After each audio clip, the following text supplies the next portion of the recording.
Journalist and author Ken Auletta. He's covered the media industry for The New Yorker for the past 2 decades. Welcome.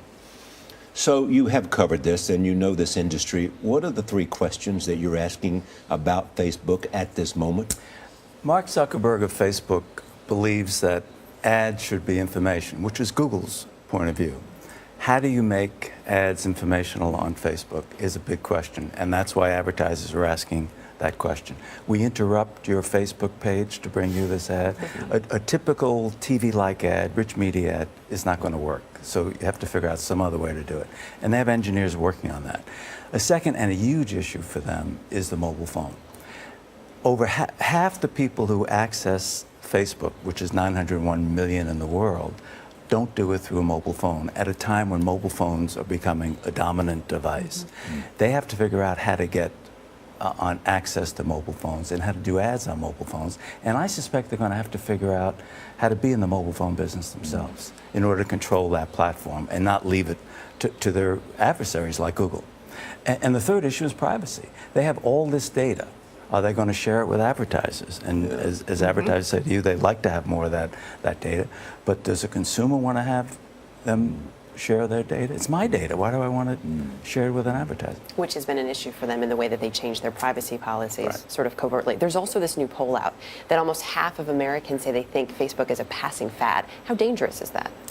Well, 901 million users is not quite a fad. I mean, that's a pretty big Soon to be a billion. Yeah, and it's growing exponentially. Even their revenues, it's roughly $4 billion now, and it'll probably be $6 billion next year. So it's growing.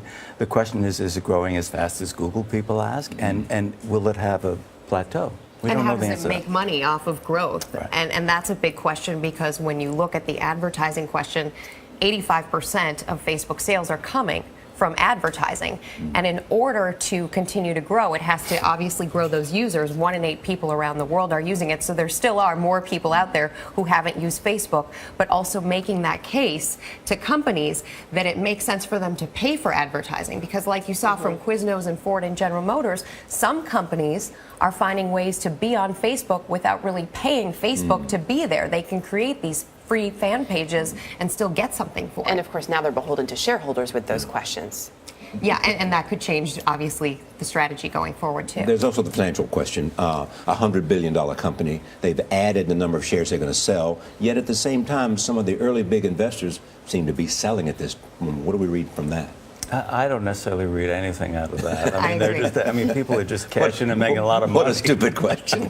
Well, and this happens. I mean, I used to work on Wall Street, and you see this all the time in IPOs. Companies that have been invested for a long time in new startups say, I'm taking the money while I can take it. My investors want to see that we made a return, and they're still in it. It's not like they've entirely cashed out of Facebook. What Peter Thiel is half, he's cashing in half his holding. He still has half. Yeah. So what are their great plans for the future? I mean, they got to think about mobile. They got to ask the question or answer the question, which the New York Times posed, which we've been talking about. The $100 billion question is whether Facebook will be a perfect home for advertisers, the point you raised. So when they look to their future, how do they want to take advantage of size and cash? One of the big challenges, and it's an engineering challenge for them, and how do they make their ads informational? And so it satisfies the advertiser that this is a good ad, and yet it satisfies Mark Zuckerberg, who has a very strong view about this. That like Google, you look at those Google ads, and people see it as informational. It's part of their search, and that's what Facebook wants to have. So the ad is integrated into the person who's using Facebook. They want to sort of control the definition of Facebook.